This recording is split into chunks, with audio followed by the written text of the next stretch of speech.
ਜੀ।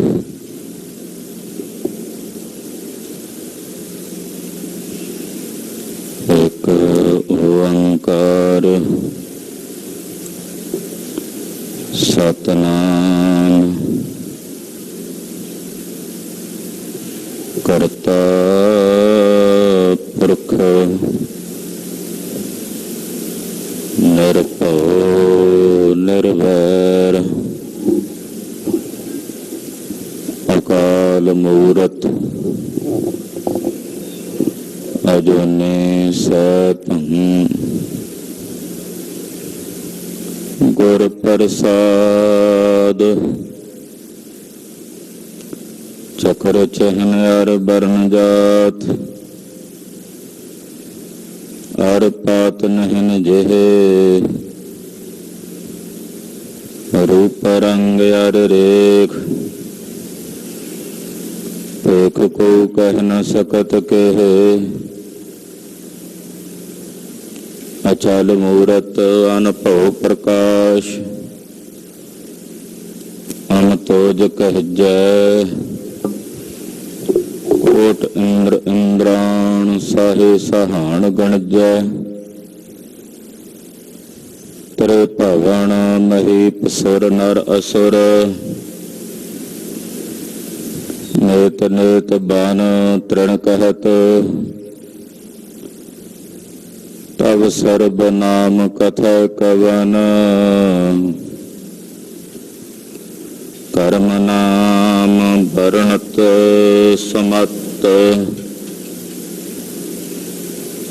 ਪ੍ਰਭ ਜੀ ਤੋ ਕਹਿ ਲਾਜ ਹਮਾਰੀ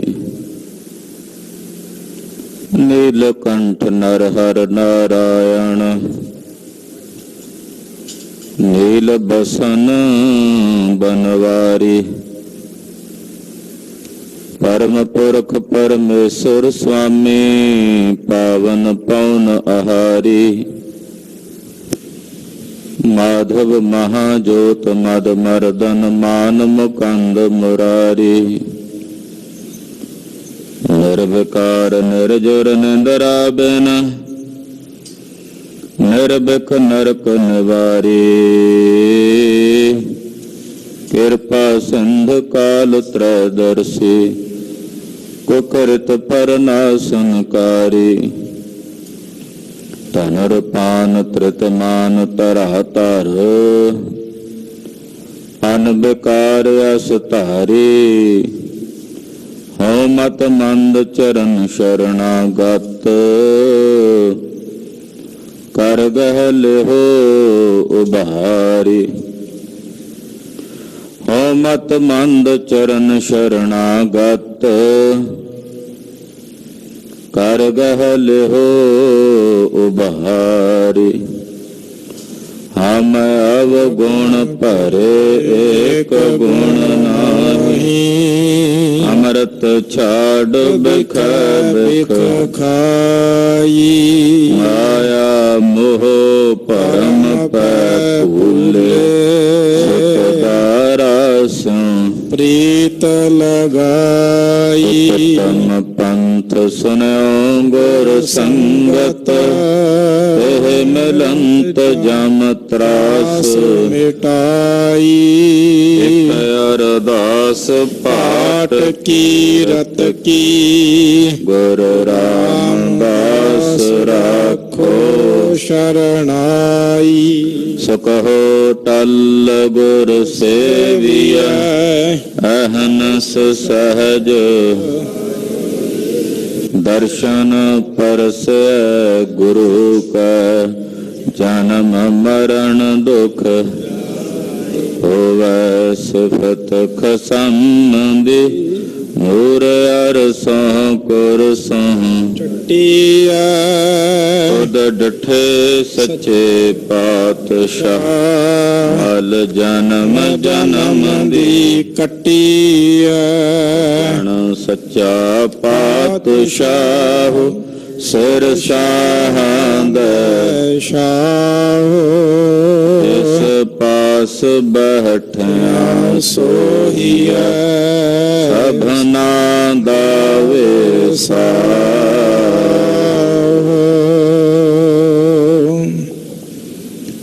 ਸਤਿਨਾਮ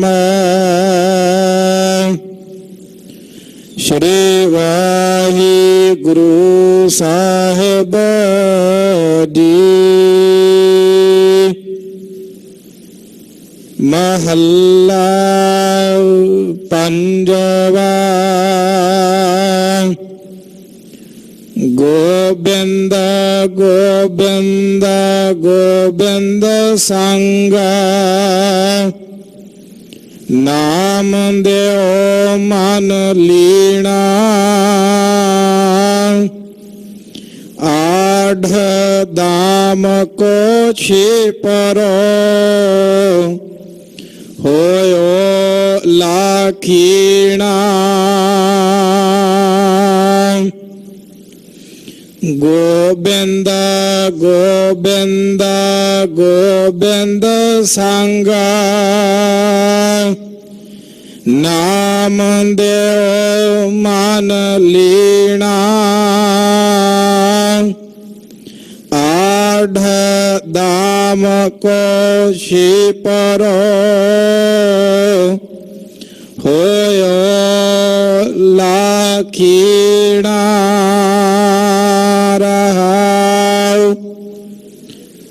ਬੁਨ ਨਾ ਤਨ ਨਾ ਤਿਆਗ ਕੈ ਪ੍ਰੀਤ ਚਰਨ ਕਬੀਰਾ। ਨੀਚ ਕੁਲਾ ਜੋ ਲਾਹਰਾ ਪਇਓ ਗੁਨਿਆ ਗਹੀਰਾ। ਰਵਿਦਾਸ ਟਵੰਤਾ ਟੂਰ ਨੀਤਾ ਤੈਨ ਤਿਆਗੀ ਮਾਇਆ। ਪ੍ਰਗਟ ਹੋਆ ਸਾਧ ਸੰਗ ਹਰ ਦਰਸ਼ਨ ਪਾਇਆ। ਸੈਨ ਨਾਈ ਬੁੱਤ ਕਾਰਿਆ ਓਹ ਘਰ ਘਰ ਸੁਨਿਆ। ਹਿਰਦੇ ਵਸਿਆ ਪਾਰ ਬ੍ਰਹਮਾ ਭਗਤਾ ਮਹਿ ਗਨਿਆ। ਇਹ ਬਿਦ ਸੁਨ ਕੈ ਜਾਟਰੋ ਉਠ ਭਗਤੀ ਲਾਗਾ। ਮਿਲੇ ਪ੍ਰਤੱਖ ਗੁਸਾਈਆ ਧੰਨਾ ਵਡ ਭਾਗਾ। ਇਹ ਬਿਦ ਸੁਨ ਕੈ ਜਾਟਰੋ ਉਠ ਭਗਤੀ ਲਾਗਾ। ਮਿਲੇ ਪ੍ਰਤੱਖ ਗੁਸਾਈਆ ਧੰਨਾ ਵਡ ਭਾਗਾ। ਵਾਹਿਗੁਰੂ ਜੀ ਕਾ ਖਾਲਸਾ ਵਾਹਿਗੁਰੂ ਜੀ ਕੀ ਫਤਿਹ। ਤੋ ਸੁਲਤਾਨ ਕਹਾ ਹੋ ਮੀਆਂ तेरी कवन बढ़ाई जो तू देहे सो कहा स्वामी मैं मूर्ख कहन न जाई। तेरे गुण गावां देह बुझाई जैसे सच मैं रहूं रजाई। आदि गुरु श्री गुरु ग्रंथ साहिब जी महाराज जी की पवित्र पावन हजूरी च ਅੰਮ੍ਰਿਤ ਵੇਲੇ ਤੋਂ ਗੁਰੂ ਚਰਨਾਂ ਵਿੱਚ ਹਾਜ਼ਰੀਆਂ ਭਰ ਰਹੇ गुरु की साजी और निवाजी हुई गुरु सबरूप गुरु खालसा साध संगत जीओ। वड्डियां भागां वाले हो। ਅੰਮ੍ਰਿਤ ਵੇਲੇ ਤੋਂ ਸਤਿਗੁਰੂ ਦੋਵੇਂ ਪਾਤਸ਼ਾਹ ਦੇ ਪਵਿੱਤਰ ਦਰਬਾਰ ਵਿੱਚ ਨਤਮਸਤਕ ਹੋ ਕੇ ਆਪਣੇ ਜੀਵਨ ਦੀਆਂ ਘੜੀਆਂ ਗੁਰੂ ਲੇਖੇ ਲਾ ਕੇ ਸਫਲਾ ਕਰ ਰਹੇ। ਅੰਮ੍ਰਿਤਮਈ ਧੁਰ ਕੀ ਬਾਣੀ ਸ੍ਰੀ ਆਸਾ ਜੀ ਦੀ ਵਾਰ ਦੇ ਸ਼ਬਦ ਕੀਰਤਨ ਰਾਗੀ ਸਿੰਘਾਂ ਦੀ ਰਸਨਾ ਤੋਂ ਬਹੁਤ ਹੀ ਅਦਬ ਨਾਲ ਸਤਿਕਾਰ ਨਾਲ ਆਪ ਜੀ ਨੇ ਸਰਵਣ ਕੀਤੇ ਹਨ। ਸ੍ਰੀ ਗੁਰਦੇਵ ਨੇ ਅੰਮ੍ਰਿਤ ਵੇਲੇ ਸ੍ਰੀ ਮੁਖ ਵਾਕ ਦੀ ਦਾਤ ਸਾਨੂੰ ਬਖਸ਼ਿਸ਼ ਕੀਤੀ ਹੈ।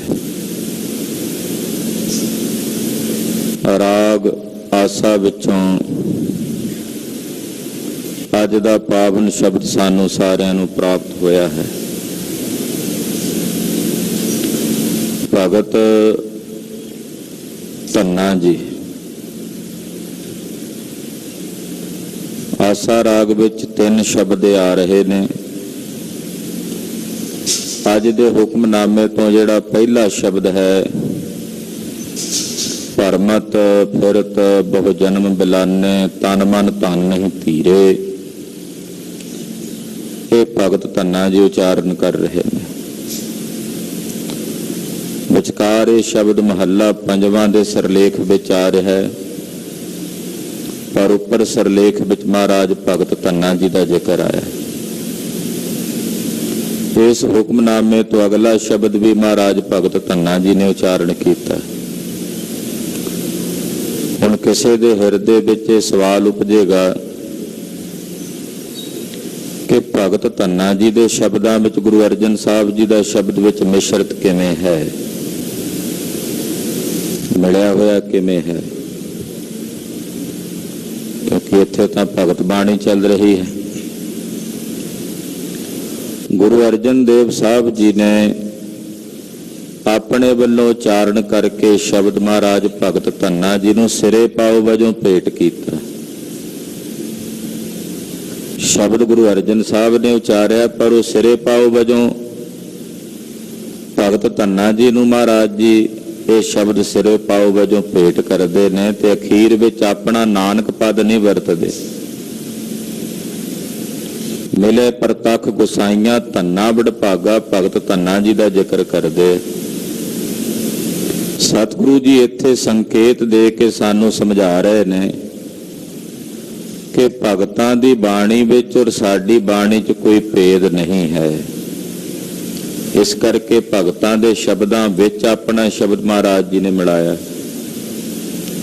ਕਿ ਕੱਲ ਨੂੰ ਕੋਈ ਇਹ ਸੰਦੇਹ ਕਰੇ, ਸਵਾਲ ਕਰੇ ਕਿ ਜਿਹੜੀ ਭਗਤ ਬਾਣੀ ਹੈ ਗੁਰੂ ਗ੍ਰੰਥ ਸਾਹਿਬ ਵਿੱਚ, ਉਹ ਭਗਤਾਂ ਦਾ ਆਪਣਾ ਸੰਦਰਭ ਵੱਖਰਾ ਹੈ ਤੇ ਜਿਹੜੀ ਗੁਰੂ ਸਾਹਿਬ ਦੀ ਬਾਣੀ ਹੈ ਉਹਦਾ ਸਿਧਾਂਤ ਵੱਖਰਾ ਹੈ। ਅੱਜ ਕੱਲ੍ਹ ਕਹਿਣ ਲੱਗ ਪਏ ਨੇ, ਆ ਜਿਹੜਾ ਤਰਕਵਾਦੀ ਬਿਰਤੀ ਚੱਲੀ ਆ ਨਾ, ਜਦੋਂ ਦੇ ਸ਼ੰਕੇ ਚੱਲਣ ਲੱਗੇ ਨੇ, ਸਭ ਤੋਂ ਪਹਿਲਾਂ ਅੰਗਰੇਜ਼ਾਂ ਨੇ ਸ਼ੰਕੇ ਸ਼ੁਰੂ ਕੀਤੇ ਇਤਿਹਾਸ ਵਿੱਚ। ਹੌਲੇ ਹੌਲੇ ਕਰਕੇ ਉਹ ਸ਼ੰਕੇ ਇੰਨੇ ਵੱਧਦੇ ਚਲੇ ਗਏ। ਕਦੇ ਮਹਾਰਾਜ ਦਸਵੇਂ ਪਾਤਸ਼ਾਹ ਜੀ ਦੀ ਬਾਣੀ ਤੇ ਸ਼ੰਕਾ ਕਿੰਤੂ, ਕਦੇ ਚਰਿਤਰਾਂ ਤੇ, ਕਦੇ ਹੌਲੇ ਹੌਲੇ ਕਰਕੇ ਜਾਪ ਸਾਹਿਬ ਤੱਕ ਆ ਗਏ। ਫਿਰ ਇਤਿਹਾਸ ਤੇ ਸ਼ੰਕੇ, ਸ਼੍ਰੀ ਗੁਰੂ ਗ੍ਰੰਥ ਸਾਹਿਬ ਜੀ ਦੀ ਬਾਣੀ ਦੇ ਉੱਤੇ ਸ਼ੰਕੇ, ਰਾਗਮਾਲਾ ਗੁਰੂ ਕੀ ਬਾਣੀ ਨਹੀਂ। ਫਿਰ ਪਿੱਛੇ ਜੀ ਇਹਨਾਂ ਨੇ ਸ਼ੰਕੇ ਪ੍ਰਗਟ ਕੀਤੇ ਕਿ ਭੱਟਾਂ ਦੇ ਸਵਈਏ ਗੁਰੂ ਗ੍ਰੰਥ ਸਾਹਿਬ ਚੋਂ ਬਾਹਰ ਕੱਢ ਦੇਣੇ ਚਾਹੀਦੇ ਨੇ। ਹੌਲੇ ਹੌਲੇ ਕਰਕੇ ਭਗਤ ਤਰਲੋਚਨ ਜੀ ਦੇ ਸ਼ਬਦਾਂ ਦੇ ਉੱਤੇ ਇਹਨਾਂ ਨੇ ਸ਼ੰਕਾ ਕੀਤਾ ਵੀ ਇਹ ਗੁਰੂ ਗ੍ਰੰਥ ਸਾਹਿਬ 'ਚ ਨਹੀਂ ਹੋਣੇ ਚਾਹੀਦੇ। ਹੁਣ ਭਗਤ ਬਾਣੀ ਤੱਕ ਵੀ ਇਹਨਾਂ ਨੇ ਕਹਿ ਦਿੱਤਾ ਵੀ ਜਿਹੜੀ ਭਗਤ ਬਾਣੀ ਹੈ ਗੁਰੂ ਗ੍ਰੰਥ ਸਾਹਿਬ 'ਚ ਨਹੀਂ ਹੋਣੀ ਚਾਹੀਦੀ। ਏਦਾਂ ਦੇ ਸ਼ੰਕੇ ਹੋਣ ਲੱਗ ਪਏ। ਗੁਰੂ ਪਾਤਸ਼ਾਹ ਜਾਣਦੇ ਸਨ ਵੀ ਆਉਣ ਵਾਲੇ ਸਮੇਂ ਵਿੱਚ ਏਦਾਂ ਦੇ ਮੂਰਖ ਲੋਕ ਪੈਦਾ ਹੋਣਗੇ ਜਿਹੜੇ ਭਗਤ ਬਾਣੀ ਨੂੰ ਔਰ ਗੁਰੂ ਕੀ ਬਾਣੀ ਨੂੰ ਵੱਖੋ ਵੱਖਰਾ ਅੱਡੋ ਅੱਡਰਾ ਬਿਆਨ ਕਰਨਗੇ। ਇਸ ਕਰਕੇ ਗੁਰਦੇਵ ਨੇ ਭਗਤ ਬਾਣੀ ਦੇ ਵਿੱਚ ਆਪਣੇ ਸ਼ਬਦ ਨਾਲ ਸਮਾਨ ਲਿਖ ਕੇ ਇਹ ਸੰਕੇਤ ਦੇ ਕੇ ਸਾਨੂੰ ਸਾਰਿਆਂ ਨੂੰ ਸੋਝੀ ਦੇ ਦਿੱਤੀ ਹੈ ਕਿ ਆਉਣ ਵਾਲੇ ਸਮੇਂ 'ਚ ਕੋਈ ਸਿੱਖ ਭਗਤ ਬਾਣੀ ਔਰ ਗੁਰੂ ਕੀ ਬਾਣੀ ਦੇ ਵਿੱਚ ਕੋਈ ਭੇਦ ਨਾ ਸਮਝੇ। ਜਦੋਂ ਭਗਤ ਬਾਣੀ ਗੁਰੂ ਕੀ ਬਾਣੀ ਦੇ ਤੁਲ ਮਹਾਰਾਜ ਜੀ ਨੇ ਆਪਣੀ ਬਾਣੀ ਦੇ ਤੁਲ ਬਰਾਬਰ ਦਰਜ ਕਰ ਦਿੱਤੀ ਹੈ, ਤੇ ਫਿਰ ਸਮੁੱਚੇ ਸ੍ਰੀ ਗੁਰੂ ਗ੍ਰੰਥ ਸਾਹਿਬ ਜੀ ਦੀ ਬਾਣੀ ਗੁਰੂ ਕੇ ਸਿੱਖਾਂ ਵਾਸਤੇ ਇਤੀ ਹੈ।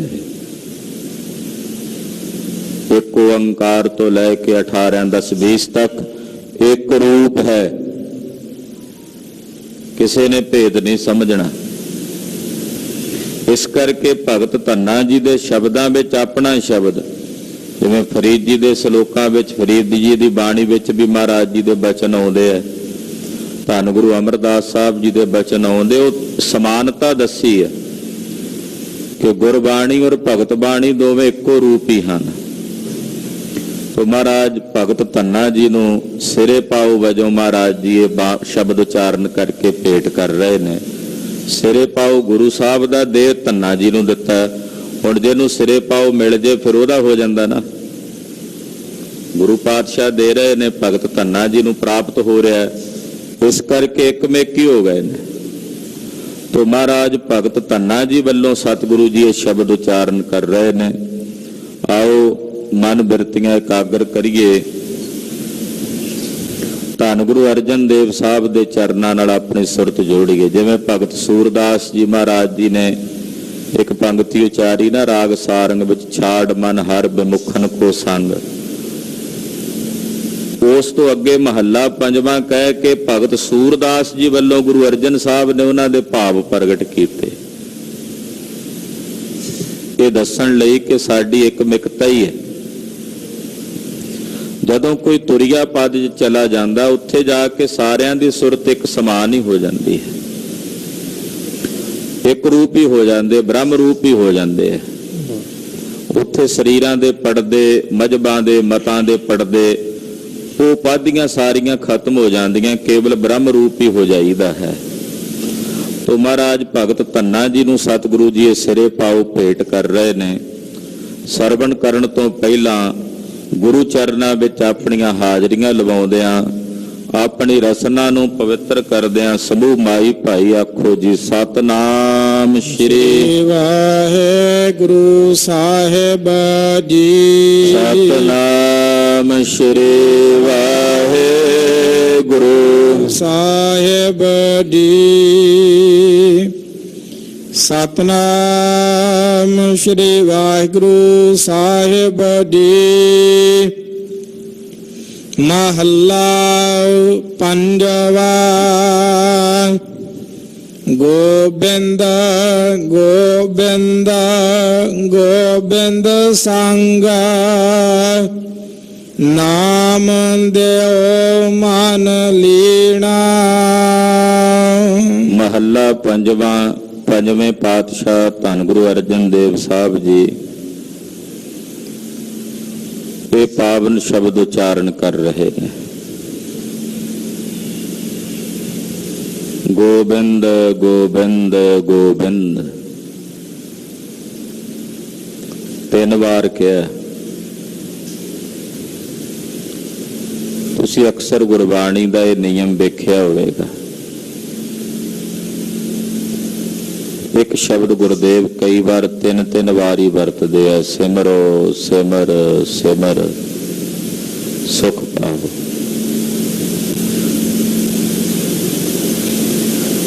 ਜਦੋਂ ਆਪ ਜੀ ਅਰਦਾਸ ਵਿੱਚ ਜੁੜਦੇ ਹੋ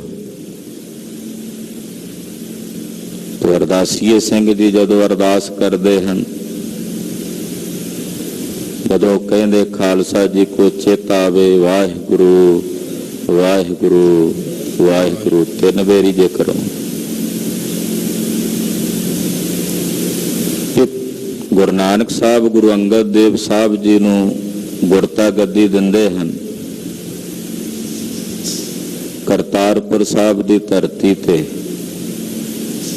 ਉਹ 3 ਪਰਿਕਰਮਾ ਕਰਦੇ ਆ। 5 ਕਿਉਂ ਨਹੀਂ ਕੀਤੀਆਂ? 3 ਕੀਤੀਆਂ ਨੇ ਨਾ। 3 ਵਾਰ ਦਾ ਮਤਲਬ ਹੁੰਦਾ ਮਨ, ਬਾਚ ਤੇ ਕਰਮ। ਗੁਰੂ ਸਾਹਿਬ ਅਕਸਰ ਇਤਿਹਾਸ ਵਿੱਚ ਜ਼ਿਕਰ ਆਉਂਦਾ 3 ਬਚਨ ਕਰਦੇ। ਵੇਰੀ ਕੋਈ ਨਾ ਮੰਨੇ, ਚੌਥੀ ਵੇਰੀ ਨਹੀਂ ਸਨ ਕਹਿੰਦੇ।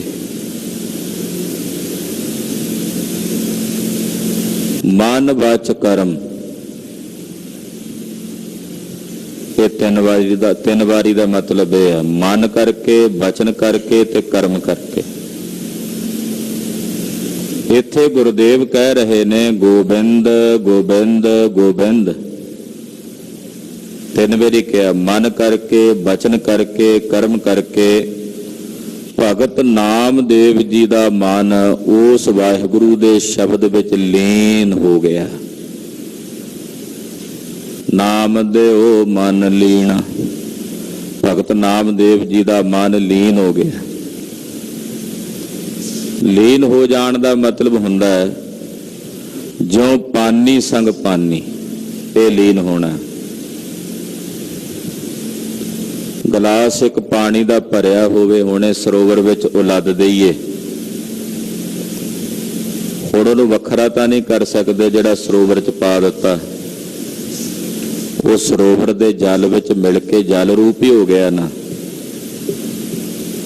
ਇਸੇ ਤਰ੍ਹਾਂ ਲੀਨ ਹੋਣ ਦਾ ਮਤਲਬ ਹੈ ਜਦੋਂ ਉਹਦੇ ਵਿੱਚ ਮਿਲ ਕੇ ਉਸੇ ਦਾ ਹੀ ਰੂਪ ਹੋ ਜਾਏ, ਉਹਨੂੰ ਕਹਿੰਦੇ ਨੇ ਲੀਨ ਹੋਣਾ। ਬ੍ਰਹਮ ਲੀਨ ਹੋ ਗਏ ਮਹਾਂਪੁਰਸ਼, ਜਦੋਂ ਕੋਈ ਮਹਾਤਮਾ ਸਰੀਰ ਤਿਆਗਦਾ ਤਾਂ ਇਹ ਸ਼ਬਦ ਵਰਤਿਆ ਜਾਂਦਾ, ਬ੍ਰਹਮ ਲੀਨ ਹੋ ਗਏ। ਤੋ ਭਗਤ ਨਾਮਦੇਵ ਜੀ ਮਹਾਰਾਜ ਗੋਬਿੰਦ ਦਾ ਸਿਮਰਨ ਕਰਦਿਆਂ ਮਨ ਬਚ ਕਰਮ ਕਰਕੇ ਗੋਬਿੰਦ ਨੂੰ ਆਰਾਧਦਿਆਂ ਗੋਬਿੰਦ ਵਿੱਚ ਹੀ ਲੀਨ ਹੋ ਗਏ, ਪਰਮੇਸ਼ਰ ਵਿੱਚ ਹੀ ਲੀਨ ਹੋ ਗਏ। ਨਾਮਦੇਵ ਜੀ ਵਿੱਚ ਔਰ ਪ੍ਰਮਾਤਮਾ ਵਿੱਚ ਕੋਈ ਭੇਦ ਨਹੀਂ ਰਿਹਾ, ਇੱਕ ਮਿਕ ਹੋ ਗਏ। ਹਾਂਜੀ। ਆਢ ਦਾਮ ਕੋ ਛੇਪਰੋ ਹੋਇਓ ਲਾਖੀਣਾ, ਅੱਧੀ ਦਮੜੀ ਦਾ ਛੀਂਬਾ, ਇਹ ਕਹਿੰਦੇ ਸੀ ਲੋਕ। ਛੀਂਬਿਆਂ ਨੂੰ ਕਿੰਨਾ ਕੁ ਸਤਿਕਾਰ ਦਿੱਤਾ ਜਾਂਦਾ ਸੀ ਸਮਾਜ ਵਿੱਚ। ਇਹਨਾਂ ਦਾ ਕੰਮ ਹੈ ਕੱਪੜੇ ਧੋਣਾ, ਇਹਨਾਂ ਦਾ ਕੰਮ ਹੈ ਸਾਡੇ ਕੱਪੜੇ ਸੀਵਣਾ। ਕੱਪੜੇ ਸੀਵਣ ਤੇ ਕੱਪੜੇ ਧੋਣ ਦੀ ਕਿਰਤ ਛੀਂਬੇ ਲੋਕ ਕਰਿਆ ਕਰਦੇ, ਔਰ ਸਮਾਜ ਵਿੱਚ ਇਹਨਾਂ ਨੂੰ ਨੀਵਾਂ ਵਰਣ ਕਹਿ ਕੇ ਤਦੇ ਤੇ ਭਗਤ ਨਾਮਦੇਵ ਜੀ ਮਹਾਰਾਜ ਜੀ ਮੰਦਿਰ 'ਚ ਜਾਂਦੇ, ਬਾਂਹ ਫੜ ਕੇ ਪੰਡਤ ਬਿਠਾ ਦਿੰਦੇ ਵੀ ਸਾਡੇ ਬਰਾਬਰ ਨਹੀਂ ਬਹਿਣਾ, ਤੂੰ ਛੀਂਬਾ ਸ਼ੂਦਰ ਹੈ। ਜਿਹਨੂੰ ਲੋਕ ਕਹਿੰਦੇ ਸੀ ਵੀ ਅੱਧੀ ਦਮੜੀ ਦਾ ਮੁੱਲ ਨਹੀਂ ਇਸ ਛੀਂਬੇ ਦਾ, ਕਹਿੰਦੇ ਪਰਮੇਸ਼ਰ ਦੇ ਨਾਮ ਦੀ ਬਰਕਤ ਵੇਖੋ, ਅੱਧੀ ਦਮੜੀ ਦਾ ਮੁੱਲ ਜਿਸ ਛੀਂਬੇ ਦਾ ਨਹੀਂ ਸੀ ਉਹ ਲੱਖਾਂ ਦਾ ਹੋ ਗਿਆ। ਇਹ ਪਰਮੇਸ਼ਰ ਦੇ ਨਾਮ ਦਾ ਪ੍ਰਤਾਪ ਹੈ, ਅਕਾਲ ਪੁਰਖ ਦੀ ਬੰਦਗੀ ਦਾ ਪ੍ਰਤਾਪ ਹੈ ਕਿ ਜਦੋਂ ਨਾਮਦੇਵ ਦੀ ਬੰਦਗੀ ਨੂੰ ਫਲ ਲੱਗਾ ਤੇ ਦਿਉਰਾ ਵੀ ਮੰਦਰ ਵੀ ਫਿਰ ਕੇ ਪੰਡਿਆਂ ਵਾਲੇ ਪਾਸੇ ਪਿੱਠ ਕਰ ਦਿੰਦਾ ਔਰ ਮੁੱਖ ਭਗਤ ਨਾਮਦੇਵ ਜੀ ਵਾਲੇ ਪਾਸੇ ਹੋ ਜਾਂਦਾ। ਇਹ ਨਾਮ ਦਾ ਪ੍ਰਤਾਪ ਹੈ, ਪਰਮੇਸ਼ਰ ਦੀ ਬੰਦਗੀ ਦਾ ਪ੍ਰਤਾਪ ਐਸਾ ਕਿ ਭਗਤ ਨਾਮਦੇਵ ਜੀ ਮਹਾਰਾਜ, ਜਿਨ੍ਹਾਂ ਨੂੰ ਅੱਧੀ ਦਮੜੀ ਦਾ ਛੀਂਬਾ ਕਹਿ ਕੇ ਲੋਕ ਬੁਲਾਉਂਦੇ ਸਨ, ਉਹ ਵੀ ਲੱਖਾਂ ਦੇ ਹੋ ਗਏ। ਰਹਾਉ ਬੁਨਨਾ ਤਨ ਨਾ ਤਿਆਗ ਕੈ, ਪ੍ਰੀਤ ਚਰਨ ਕਬੀਰਾ। ਬੁਨਨ ਤਨਨ ਦੀ ਬਿਰਤੀ ਤਿਆਗ ਕੇ ਕਬੀਰ ਜੀ ਜੁਲਾਏ ਸਨ। ਜੁਲਾਇਆਂ ਦਾ ਕੰਮ ਹੁੰਦਾ ਸੀ ਖੱਡੀ ਤੇ ਕੱਪੜੇ ਬੁਣਨੇ। ਜਦੋਂ ਬੰਦਗੀ ਦੇ ਰੰਗ ਵਿੱਚ ਰੰਗੇ ਗਏ ਤਾਂ ਘੰਟਿਆਂ ਬੱਧੀ ਪਰਮੇਸ਼ਰ ਦੇ ਸਿਮਰਨ ਸਾਧਨਾ ਵਿੱਚ ਬਤੀਤ ਹੋਣਾ। ਕਹਿੰਦੇ ਬੁਨਨਾ ਤਨਨਾ ਤਿਆਗ ਕੇ ਤੇ ਪਰਮੇਸ਼ਰ ਦੇ ਚਰਨਾਂ ਨਾਲ ਕਬੀਰ ਜੀ ਦੀ ਪ੍ਰੀਤ ਲੱਗ ਗਈ। ਨਿਰੰਕਾਰ ਦੇ ਚਰਨਾਂ ਨਾਲ ਭਗਤ ਕਬੀਰ ਜੀ ਦੇ ਹਿਰਦੇ ਵਿੱਚ ਪ੍ਰੀਤ ਲੱਗ ਗਈ। ਨੀਚ ਕੁਲਾ ਜੋ ਲਾਹਰਾ, ਗੁਣੀਆਂ ਗਹੀਰਾ। ਨੀਚ ਕੁੱਲਾਂ ਦਾ ਜੁਲਾਰਾ ਜਿਹਨੂੰ ਕਿਹਾ ਜਾਂਦਾ ਸੀ ਵੀ ਨੀਵੀਂ ਕੁੱਲ ਵਾਲਾ ਜੁਲਾਇਆ, ਸ਼ੂਦਰ ਹੈ, ਇਹ ਕਹਿ ਕੇ ਸੰਬੋਧਨ ਕੀਤਾ ਜਾਂਦਾ। ਕਬੀਰ ਜੀ ਨਾਲ ਵੀ ਬਨਾਰਸ ਵਿੱਚ ਬੜੇ ਬ੍ਰਾਹਮਣਾਂ ਨੇ ਵਿਤਕਰਾ ਕੀਤਾ। ਉਹ ਕਹਿੰਦੇ ਸੀ ਕਬੀਰ ਜੀ ਸਾਡੇ ਬਰਾਬਰ ਬੰਦਗੀ ਨਹੀਂ ਕਰ ਸਕਦੇ, ਇਹ ਸ਼ੂਦਰ ਨੇ, ਇਹ ਪੂਜਾ ਅਰਚਨਾ ਨਹੀਂ ਕਰ ਸਕਦੇ। ਉਹਨਾਂ ਨੇ ਸਮੇਂ ਦੇ ਹੁਕਮਰਾਨਾਂ ਕੋਲ ਕਬੀਰ ਜੀ ਦੀ ਸ਼ਿਕਾਇਤ ਵੀ ਲਾਈ। ਨੀਚ ਕੁੱਲ ਵਾਲਾ ਜੁਲਾਹਰਾ ਕਬੀਰ ਪਰਮੇਸ਼ਰ ਦੀ ਬੰਦਗੀ ਕਰਕੇ, ਅਕਾਲ ਪੁਰਖ ਦਾ ਸਿਮਰਨ ਕਰਕੇ, ਪ੍ਰਭੂ ਦੇ ਚਰਨਾਂ ਨਾਲ ਪ੍ਰੀਤ ਕਰਕੇ ਪਾਇਓ ਗੁਣੀ ਗਹੀਰਾ। ਗਹੀਰ ਗੁਣਾ ਦੇ ਮਾਲਕ ਹੋ ਗਏ। ਗਹੀਰਾ ਦਾ ਮਤਲਬ ਹੁੰਦਾ ਬੜੇ ਡੂੰਘੇ ਡੂੰਘੇ ਗੁਣਾ ਦੇ ਮਾਲਕ ਹੋ ਗਏ ਮਹਾਰਾਜ ਭਗਤ ਕਬੀਰ ਜੀ। ਕਿਉਂਕਿ ਪਰਮੇਸ਼ਰ ਦੀ ਬੰਦਗੀ ਦਾ ਫਲ ਇਹੀ ਹੈ ਕਿ ਉਹਦੀ ਬੰਦਗੀ ਨੀਚਾਂ ਨੂੰ ਊਚ ਕਰਦਿਆਂ ਦੇਰੀ ਨਹੀਂ ਲਾਉਂਦੀ। ਤਦੇ ਮਹਾਰਾਜ ਭਗਤ ਰਵਿਦਾਸ ਜੀ ਕਹਿੰਦੇ ਨਾ, ਐਸੀ ਲਾਲ ਤੁਝ ਬਿਨ ਕੌਣ ਕਰੈ। ਪਰਮੇਸ਼ਰ ਤੋਂ ਬਿਨਾਂ ਇਹੋ ਜਿਹਾ ਪਿਆਰ ਹੋਰ ਕੌਣ ਕਰ ਸਕਦਾ, ਜਿਹੜਾ ਗਰੀਬ ਨਵਾਜ ਹੋ ਕੇ ਸਿਰ ਤੇ ਜਸ ਦਾ ਛਤਰ ਝੁਲਾ ਦਿੰਦਾ ਹੈ, ਨੀਵਿਆਂ ਨੂੰ ਉੱਚਿਆਂ ਕਰ ਦਿੰਦਾ ਹੈ। ਤੋ ਨਿਰੰਕਾਰ ਦੀ ਬੰਦਗੀ ਨੇ ਭਗਤ ਕਬੀਰ ਜੀ, ਜਿਨ੍ਹਾਂ ਨੂੰ ਲੋਕ ਨੀਚ ਜੁਲਾਇਆ ਕਹਿ ਕੇ ਸੰਬੋਧਨ ਕਰਦੇ ਸਨ, ਉਹ ਵੀ ਗੁਣੀ ਗਹੀਰ ਹੋ ਗਏ। ਰਵਿਦਾਸ ਟਵੰਤਾ ਟੋਰ ਨੀਤ, ਤਿਨ ਤਿਆਗੇ ਮਾਇਆ। ਮਹਾਰਾਜ ਭਗਤ ਰਵਿਦਾਸ ਜੀ, ਜਿਨ੍ਹਾਂ ਦੇ ਭਾਈਚਾਰੇ ਦੇ ਬਰਾਦਰੀ ਦੇ ਲੋਕ ਢੋਰ ਢੋਂਦੇ ਸਨ। ਢੋਰ ਨਾਮ ਹੁੰਦਾ ਪਸ਼ੂ। ਪਸ਼ੂਆਂ ਨੂੰ ਢੋ ਕੇ ਉਹਨਾਂ ਦਾ ਚਮੜਾ ਉਤਾਰਨਾ, ਚਮੜੇ ਦਾ ਵਪਾਰ ਕਰਨਾ, ਚਮੜੇ ਦੀਆਂ ਜੁੱਤੀਆਂ ਬਣਾਉਣੀਆਂ, ਚਮੜੇ ਦੇ ਸਮਾਨ ਦੀ ਤਿਆਰੀ ਕਰਨੀ। ਜਿਹੜਾ ਚਮੜੇ ਦਾ ਕਰਮ ਕਰੇ ਉਥੋਂ ਚਮਿਆਰ ਜਾਤੀ ਬਣ ਗਈ, ਕਰਮ ਤੋਂ ਜਾਤੀ ਬਣੀ। ਜਿਹੜਾ ਬ੍ਰਾਹਮਣ ਹੋ ਕੇ ਵੀ ਚਮੜੇ ਦਾ ਕੰਮ ਕਰਦਾ ਹੈ ਤੇ ਉਹ ਬ੍ਰਾਹਮਣ ਨਹੀਂ ਰਹਿ ਜਾਂਦਾ, ਉਹਦੇ ਕਰਮ ਤੋਂ ਫਿਰ ਉਹ ਵੀ ਚਮਿਆਰ ਹੀ ਹੋਵੇਗਾ ਨਾ। ਤੋ ਕਰਮ ਤੋਂ ਜਾਤੀ ਬਣਾਈ ਗਈ ਸੀ। ਹੌਲੇ ਹੌਲੇ ਕਰਕੇ ਲੋਕਾਂ ਨੇ ਉਹ ਲੇਬਲ ਪੱਕੇ ਹੀ ਲਾ ਦਿੱਤੇ। ਬ੍ਰਾਹਮਣਾਂ ਦੇ ਘਰ ਜੰਮਣ ਵਾਲਾ ਭਾਵੇਂ ਗਊਆਂ ਵੱਢ ਕੇ ਵੇਚਦਾ ਹੋਵੇ, ਕਸਾਈ ਪੁਣਾ ਕਰਦਾ ਹੋਵੇ, ਤਾਂ ਵੀ ਉਹਨੂੰ ਬ੍ਰਾਹਮਣ ਹੀ ਕਹਿੰਦੇ। ਜੇ ਉਹ ਕਰਮ ਬ੍ਰਾਹਮਣਾਂ ਵਾਲੇ ਨਹੀਂ ਕਰ ਰਿਹਾ ਤੇ ਫਿਰ ਕਿਵੇਂ ਬ੍ਰਾਹਮਣ ਹੋ ਸਕਦਾ? ਅੱਜ ਵੀ ਸੁਣਨ ਵਿੱਚ ਆਉਂਦਾ, ਵੱਡੇ ਵੱਡੇ ਜਿਹੜੇ ਬੁੱਚੜਖਾਨੇ ਨੇ ਗਊਆਂ ਵੱਢ ਕੇ ਜਿੱਥੋਂ ਭੇਜੀਆਂ ਜਾਂਦੀਆਂ ਨੇ, ਉਹਨਾਂ ਦੇ ਮਾਲਕ ਬ੍ਰਾਹਮਣ ਨੇ, ਤੇ ਫਿਰ ਉਹ ਬ੍ਰਾਹਮਣ ਥੋੜੀ ਰਹਿ ਗਏ।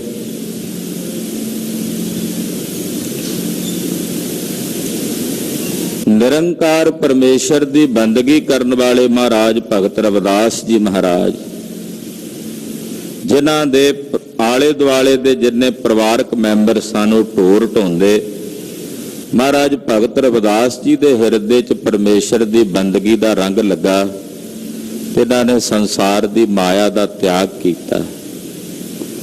ਤਿੰਨ ਤਿਆਗੀ ਮਾਇਆ। ਮਾਇਆ ਦਾ ਜਿਹੜਾ ਵਰਤਾਰਾ ਵਰਤ ਰਿਹਾ ਸੀ, ਉਸ ਮਾਇਆ ਦੇ ਵਰਤਾਰੇ ਦਾ ਤਿਆਗ ਕਰ ਦਿੱਤਾ। ਪ੍ਰਗਟ ਹੋਆ ਸਾਧ ਸੰਗ, ਹਰ ਦਰਸ਼ਨ ਪਾਇਆ। ਸਾਧ ਸੰਗਤ ਦੁਆਰਾ ਮਹਾਰਾਜ ਭਗਤ ਰਵਿਦਾਸ ਜੀ ਪ੍ਰਗਟ ਹੋ ਗਏ। ਐਸੇ ਪ੍ਰਗਟ ਹੋਏ ਕਿ ਤਿਨਾਂ ਨੇ ਪ੍ਰਤੱਖ ਰੂਪ ਵਿੱਚ ਹਰੀ ਦੇ ਦਰਸ਼ਨ ਸਾਖਸ਼ਾਤਕਾਰ ਕਰਕੇ ਕੀਤੇ। ਜਦੋਂ ਪ੍ਰਤੱਖ ਰੂਪ 'ਚ ਹਰੀ ਨੂੰ ਸਾਖਸ਼ਾਤਕਾਰ ਕਰਕੇ ਦਰਸ਼ਨ ਕੀਤੇ ਤਾਂ ਉਸ ਵੇਲੇ ਕਿਹਾ, ਤੋਹੀ ਮੋਹੀ ਮੋਹੀ ਤੋਹੀ ਅੰਤਰ ਕੈਸਾ, ਕਨਕ ਕਟਕ ਜਲ ਤਰੰਗ ਜੈਸਾ। ਜਬ ਹਮ ਹੋਤੇ ਤਬ ਤੂ ਨਾਹੀਂ, ਅਬ ਤੂੰ ਹੀ ਮੈਂ ਨਹੀਂ। ਐਸੇ ਪਰਮ ਆਨੰਦ ਵਿੱਚ, ਐਸੀ ਅਵਸਥਾ ਵਿੱਚ ਮਹਾਰਾਜ ਭਗਤ ਰਵਿਦਾਸ ਜੀ ਜਾ ਕੇ ਸਮਾ ਕੇ ਅਭੇਦ ਹੋ ਗਏ। ਹਾਂਜੀ। ਸੈਨ ਨਾਈ ਬੁੱਤ ਕਾਰਿਆ, ਓਹ ਘਰ ਘਰ ਸੁਨਿਆ। ਭਗਤ ਸੈਣ ਜੀ, ਇਹ ਸਾਰੇ ਭਗਤਾਂ ਉਹਨਾਂ ਦਾ ਜ਼ਿਕਰ ਆ ਰਿਹਾ ਜਿਨ੍ਹਾਂ ਦੀ ਬਾਣੀ ਗੁਰੂ ਗ੍ਰੰਥ ਸਾਹਿਬ ਚ ਮਹਾਰਾਜ ਜੀ ਨੇ ਦਰਜ ਕੀਤੀ। ਸੈਣ ਜੀ ਨਾਈ ਸਨ,